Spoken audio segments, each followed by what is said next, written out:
지금 지구상에 75억 인구가 살고 있습니다. 1,000만 명이 넘는 도시가 이 지구 안에 27개가 있습니다.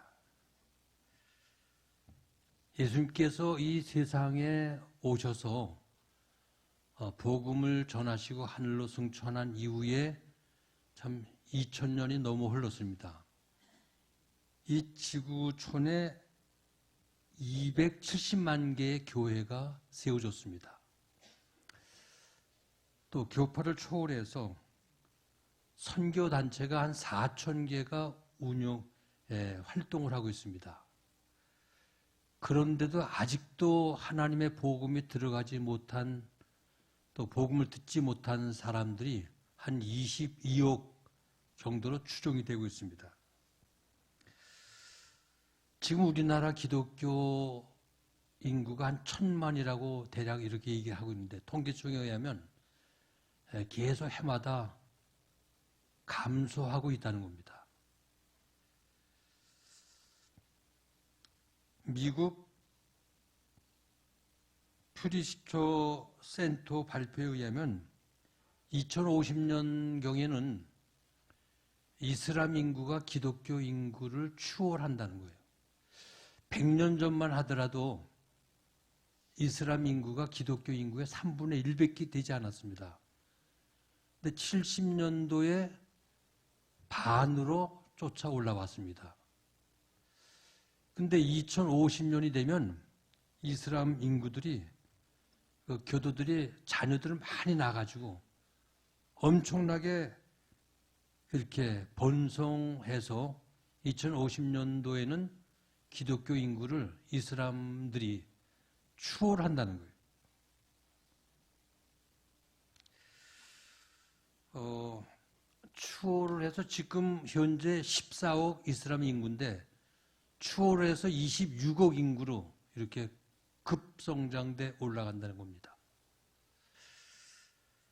그렇다면 우리 기독교가 어떻게 이들과 대치해서 어떻게 이들을 능가해 나갈 수가 있을까?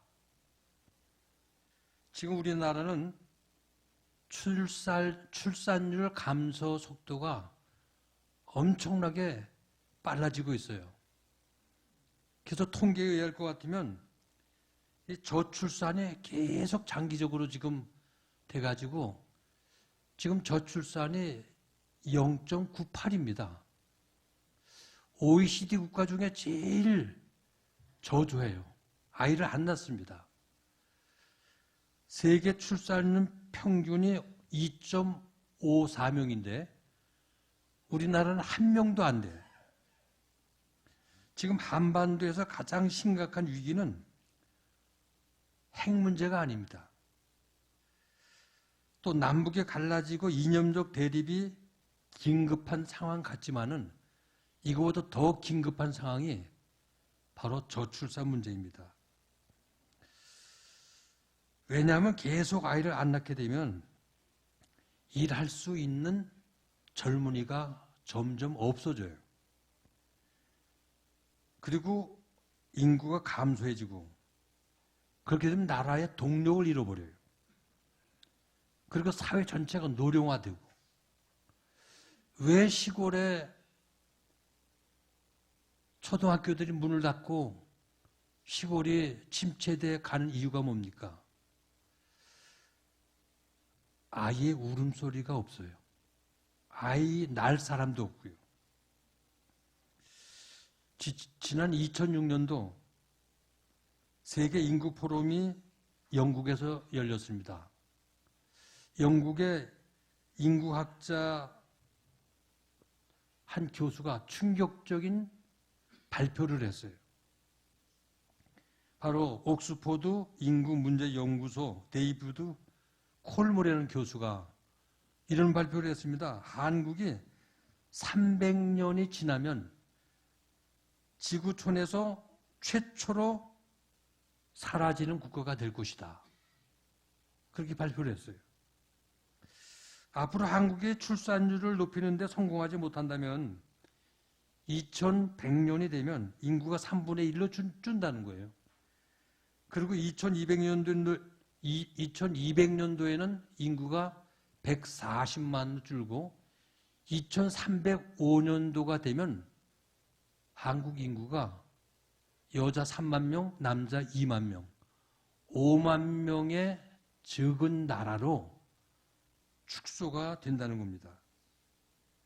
근데 우리나라의 통계청의 발표도 비슷한 분석을 내놓고 있어요. 한국이 지금의 이 저출산 추세로 간다면 올해 5,100만의 인구가요, 정점을 찍고 계속 줄어드는 인구 감소 국가로 그렇게 변합니다. 21세기의 미래 사회는 인적 자원이 굉장히 큰 힘입니다. 세계로 뻗어나갈 수 있는 가장 근간이 되는 힘이 인구인데 이게 자꾸만 줄어든다는 거죠.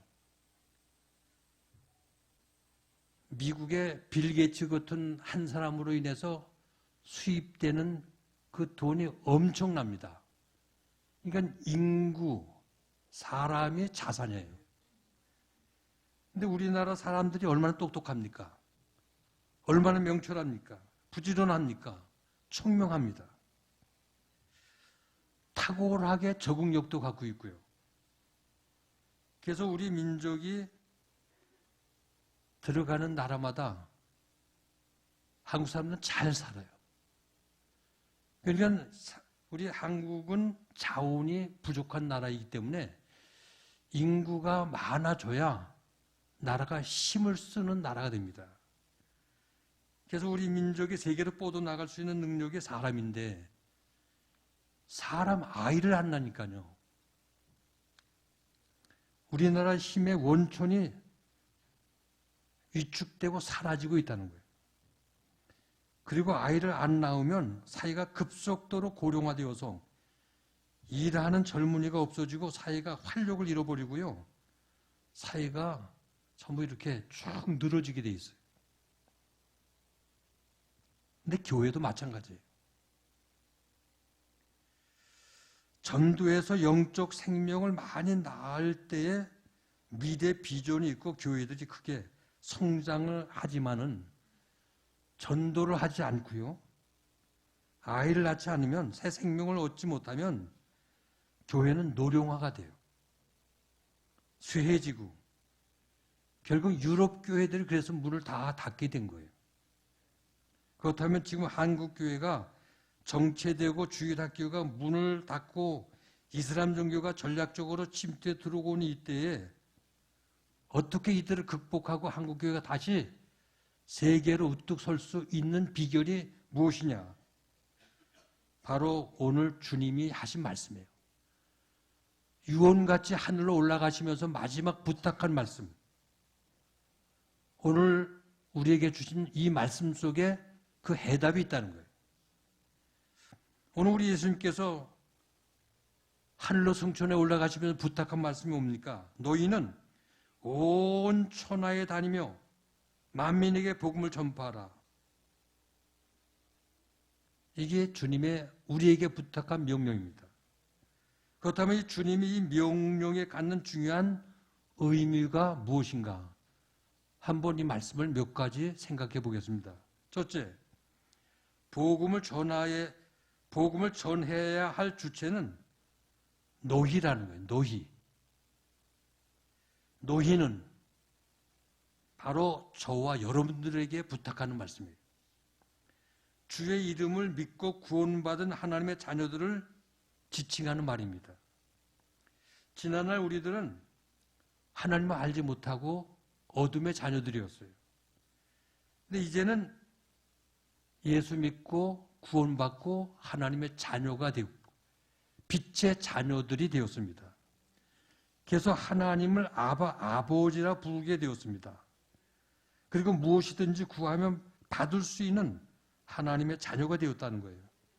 그런 우리에게 주님께서 간곡하게 당부하시기를 너희는 온 천하에 다니며 복음을 전파하라. 왜 그런 당부를 했을까요?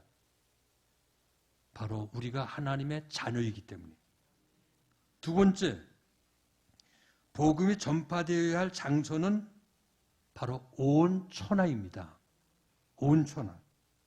오늘 본문 15절 보니까 온 천하에 다니며, 온 천하는 문자 그대로 모든 세상, 온 세상을 뜻하는 거예요.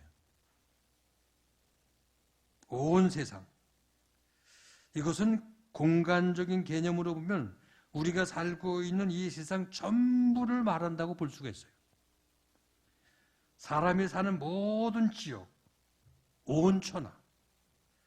온 천하는 땅끝까지를 가리키는 겁니다.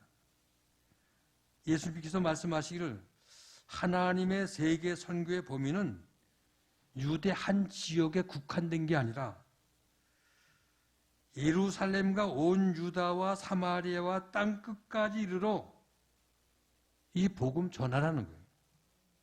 전 세계, 전 지역에 복음의 선교 무대를 삼고 땅끝까지 복음을 전파하는 온 세상을 선교지로 삼으라는 거예요. 믿으시기 바랍니다. 세 번째, 복음이 전파되어야 할 대상은 만민입니다. 만민. 오늘 보면 15절 보니까 너희는 온 천하에 다니며 만민에게 복음을 전파하라. 여기 만민이라는 말은 온 백성, 모든 세상 사람들, 모든 족속들을 다 가리키는 겁니다. 그리고 다닌다는 것은 하나님의 구원 사역을 가리키는 거예요. 하나님의 구원의 활동. 그러니까 구원의 활동은 하나님의 사역인데 하나님이 하시는 겁니다. 우리는 다만 그의 명령을 따라 전할 뿐입니다. 마태복음 28장 19절 보면 그러므로 너희는 가서 모든 족속으로 제자를 삼아 아버지와 아들과 성령의 이름으로 세례를 주고, 로마서 1장 16절 보면 내가 복음을 부끄러워하지 아니하노니 이 복음 모든 믿는 자에게 구원을 주시는 하나님의 능력이 됨이니라. 예수님께서 이 세상에 구원자로 오셨습니다. 그래서 구원자로 오신 예수 그리스도를 믿고 세례를 받는 사람은 구원을 얻을 것이고 믿지 않는 사람은 정죄를 받는다고 말씀하고 있습니다. 그러므로 복음을 전파해서 이 복음을 듣고 모두가 구원을 얻게 하라. 주님의 명령입니다. 네 번째, 전파되어야 할 것은 복음입니다. 오늘 보면 15절 보니까 너희는 온 천하에 다니며 만민에게 복음을 전파하라. 이 세상에 큰 소리를 외치고 군림했던 군왕들은 세계를 어떻게 정복할 수 있을까 하고 정복하려고만 합니다. 그래서 지금도 저들은 한결같이 세계 패권주의의 야망을 버리지 못하고 경제적으로, 군사적으로 세계를 지배하려고 합니다. 근데 복음이 뭡니까? 복된 소리, 기쁜 소식, 좋은 소식. 이게 바로 구원의 소식입니다. 예수의 소식이에요. 예수는 자기 백성을 저의 죄에서 구원할 자로, 구원자로 이 땅에 오셨기 때문에, 그래서 마태복음 1장 21절 말씀 속에 아들을 낳으리니 이름을 예수로 하라. 이는 그가 자기 백성을 저의 죄에서 구원할 자이심이니라. 왜냐하면 이 세상의 모든 사람들은 다 죄인이기 때문에. 로마서 3장 23절 보면 모든 사람이 죄를 범하였으며 하나님의 영광에 이르지 못하더니 말씀하고 있죠. 로마서 3장 10절 말씀 속에는 기록된 바 의인은 없나니 하나도 없으며, 세상을 살아가는 모든 인생들이 예외 없이 모두가 다 죄인이라는 거예요. 죄인. 그래서 사망의 형벌과 저주 아래에서 고통을 당해야 할 인간들을 위해서 하나님께서는 이 땅에 그의 아들 예수 그리스도를 보내주셔서 우리가 받을 사망과 저주를 주님이 다 받으셨다는 거예요. 이게 바로 예수 그리스도의 십자가의 죽으심입니다. 사랑하는 우리 제일교회 성도 여러분, 오늘날 교회 위기는 전파해야 할 예수의 복음이 전파되지 못하고 있다는 데에 문제가 있는 거예요. 교회는 아름답게 꾸미어 놓고 건물은 웅장하고 멋있게 지어 놓는데 근데 그 안에 예수가 없어요. 정보는 홍수문양 밀려들고 넘치는데 복음의 메시지가 희귀한 시대가 오늘입니다. 성공을 있고 축복을 있는데 예수의 복음이 없다는 거예요. 예수 그리스도의 복음이 전파되지 않는 것은 이건 보통 불행이 아니에요. 모든 인생의 참 기쁨의 좋은 소식은 죄와 사망에서 우리를 해방시킨 구원의 소식입니다. 믿으시기 바랍니다. 그래서 본문에 너희는 이라고 말씀하고 있어요. 이 복음의 활동이 다른 사람의 의지해서도 안 되고 누가 대신 해주기를 바라서도 안 돼요. 오늘 우리가 해야 됩니다.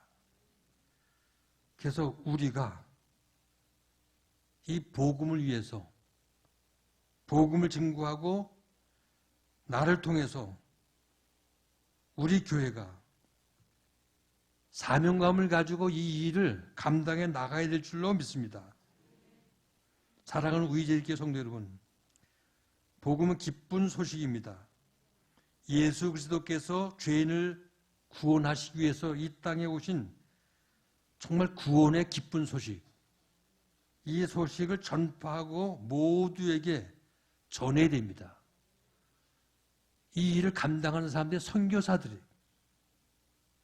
우리 모두는 다 선교사들이에요. 우리 모두 함께 따로 하십시다. 나는 선교사이다.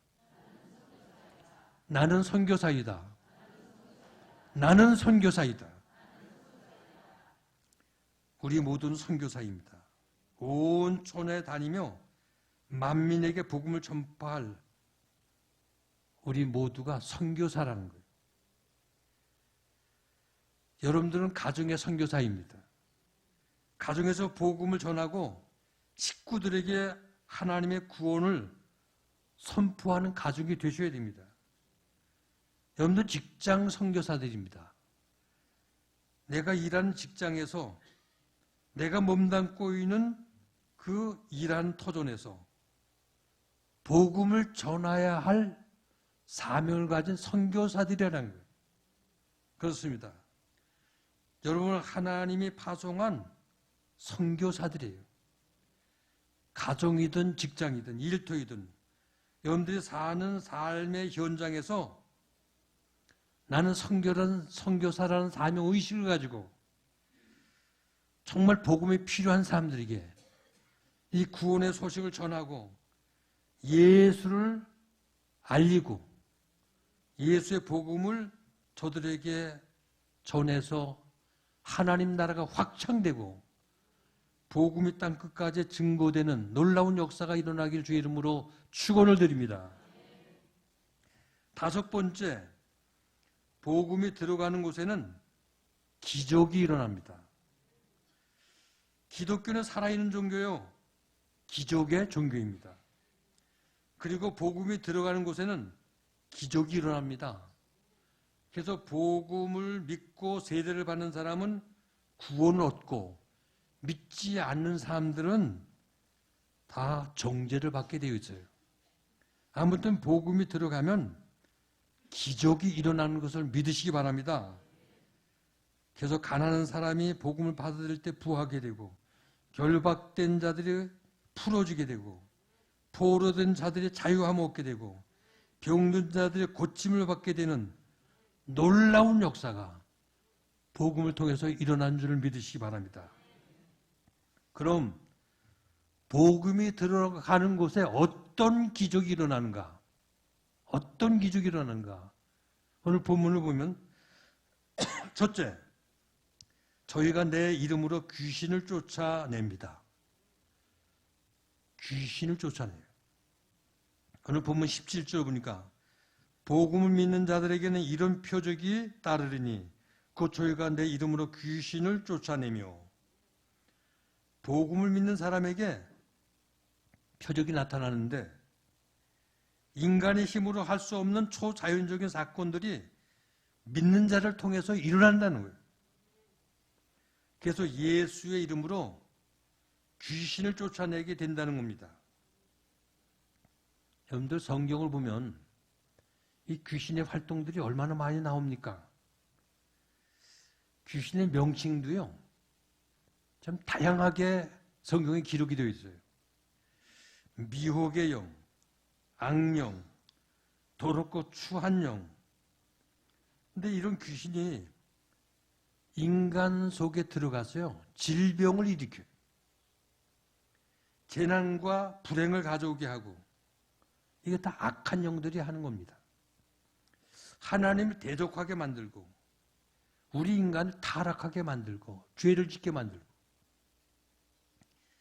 귀신은 사람 속에 들어가서 눈을 멀게 하고요, 말을 못하게 봉어리가 되게 하고요, 간진병을 일으키게 하고요, 정신병을 일으키고, 귀를 먹게 하고, 자살을 하게 하고, 배신하게 하고, 거짓말을 하게 하고, 죄를 짓게 만들고, 남을 미워하고 살인하게 하는 이런 모든 일들이요, 배후에 귀신들이 하고 있는 거예요. 귀신들이. 마귀 역시 하나님의 말씀에 불순종하게 만듭니다. 시험에 빠지게 만들고요, 하나님 나라의 일을 방해하고, 신앙인을 핍박하고 참소하고, 결국 사람을 죽이고 멸망시키는 이 일들이 바로 마귀가 하는 일입니다.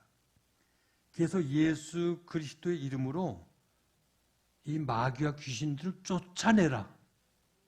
쫓아내라는 거예요. 오늘 우리는 귀신의 정체를 바로 알아야 합니다.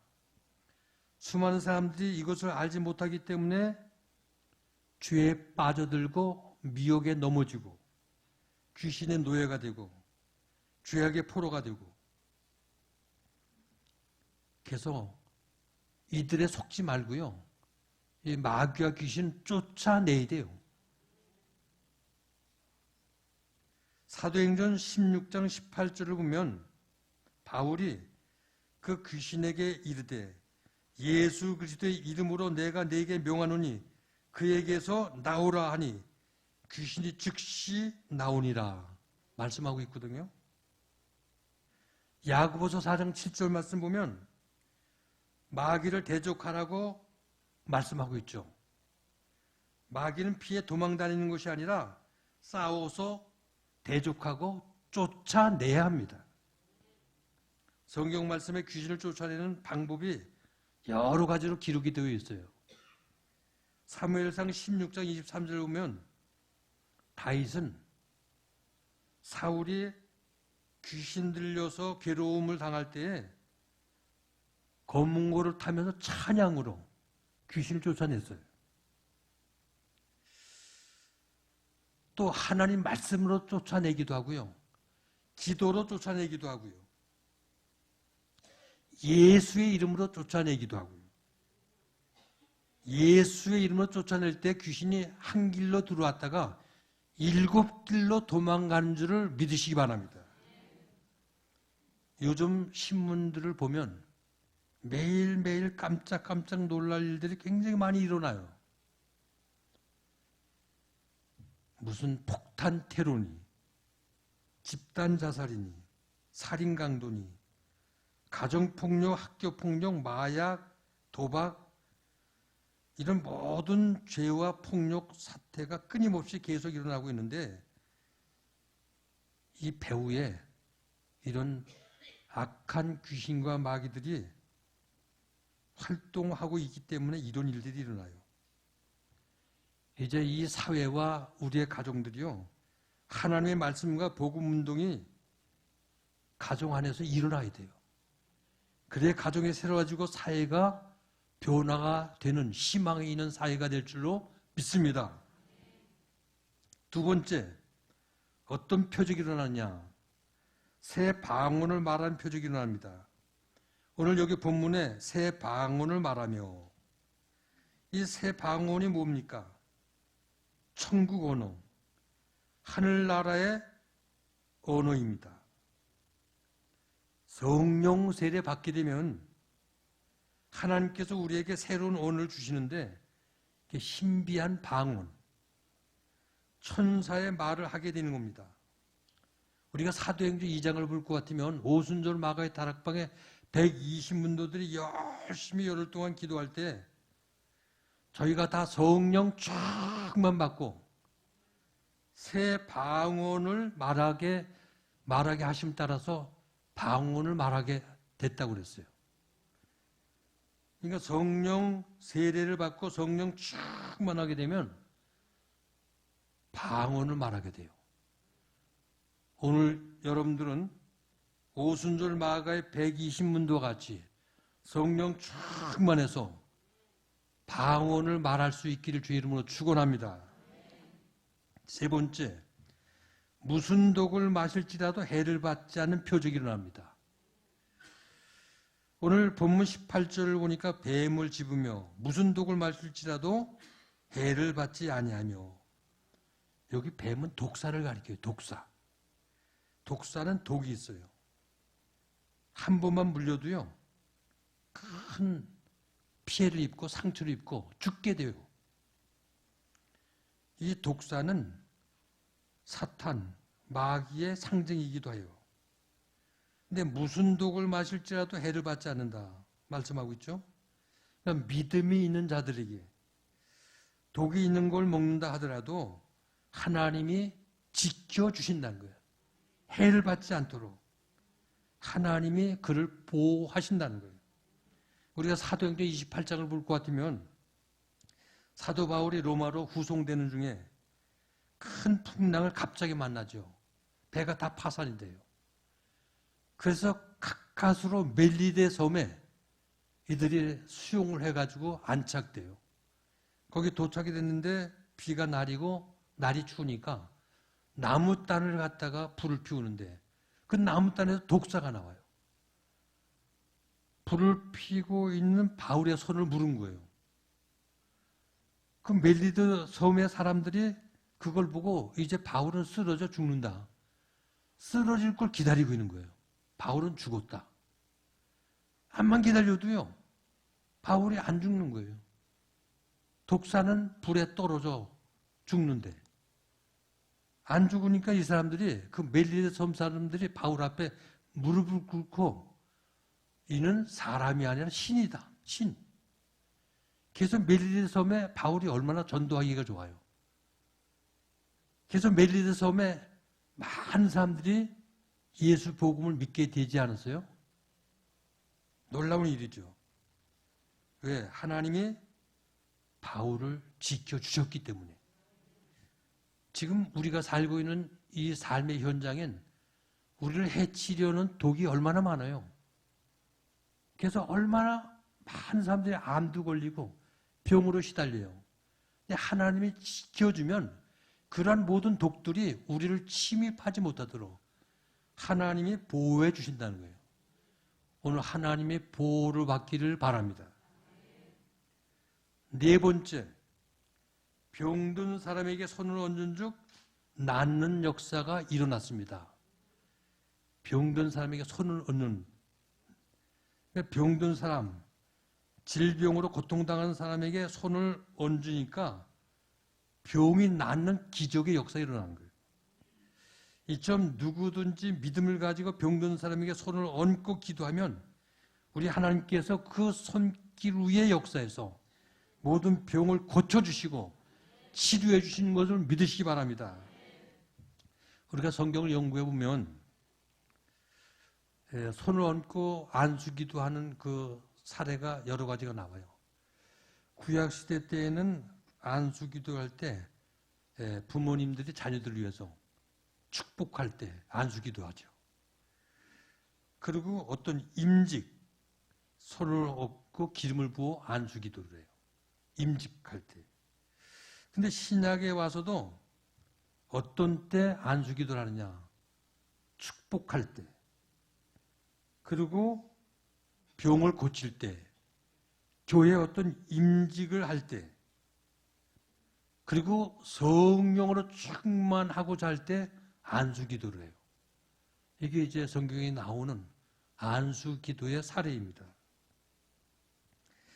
이처럼 우리가 믿음을 가지고 예수 그리스도의 이름으로 손을 얹고 안수하며 기도할 때 여기 하나님이 역사한다는 거예요. 하나님의 능력이 임재한다는 거예요. 그래서 어떤 병에 걸렸다 할지라도 손을 얹고 기도하면 하나님께서 역사하셔서 그 손길을 통해 낫게 해주신다는 거예요. 사도행전 19장 11절부터 12절을 보면 하나님이 바울의 손으로 희한한 능을 행하게 하시니 심지어 사람들이 바울의 몸에 손수건이나 앞치마를 가지고 병든 사람에게 얹으면 그 병이 떠나갔더라 말씀하고 있거든요. 이처럼 믿음을 가지고 기도하면 하나님께서 그 기도를 통해서 병을 고치시고 문제를 해결해 주시는 놀라운 역사가 일어났다는 거예요. 그러므로 병들었다고 낙심하지 말고요. 믿음을 가지고 하나님께 매달려 기도하면 병이 나을 줄을 믿습니다. 그래서 믿음의 기도는 병든 자를 일으켜 주신다고 그랬어요. 믿음을 가지고 기도하면 모든 문제가 해결될 줄로 믿습니다. 사랑하는 우리제일교회 성도 여러분, 하나님 앞에 나올 때 믿음을 가지고 나오시길 바랍니다. 믿음이 없으면 우리 하나님을 기쁘시게 할 수가 없어요. 그러면 믿음을 가지고 나와 예배드리고 믿음으로 하나님 앞에 기도할 수 있는 믿음의 성도들이 다 될 수 있기를 바랍니다. 그리고 믿음으로 열심히 주의 복음을 전파하면 믿는 사람에게 따르는 하나님의 놀라운 표적과 기사가 따라온다는 거예요. 내가 무슨 능력이 있고 힘이 있어가 아니라 예수의 이름으로 믿음을 가지고 기도하고 안수하고 역사할 때 하나님이 그 손길 위에 축복하시고 도와주신다는 거예요. 그래서 오늘 새생명 대축제를 앞에 놓고 각 목장마다 사람을 작정해 놓고 그동안 기도하고 찾아가고 여러 가지 어떻게 영혼을 구원할 수 있을까? 여러분들 얼마나 많이 걱정을 하고 기도했습니까? 이번 새생명 대축제를 통해 하나님의 놀라운 역사가 일어날 줄로 믿습니다.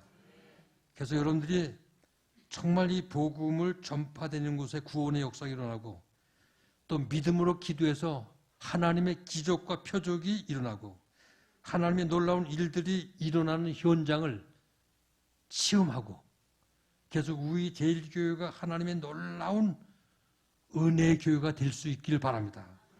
그래서 믿음의 기도는 귀신을 쫓아내고 새 방언을 말하고 무슨 독을 마실지라도 해를 받지 않고 병든 사람에게 손을 얹어 낫는 놀라운 축복의 역사가 여러분들의 손길을 통해서 일어날 수 있기를 주님의 이름으로 축원을 드립니다.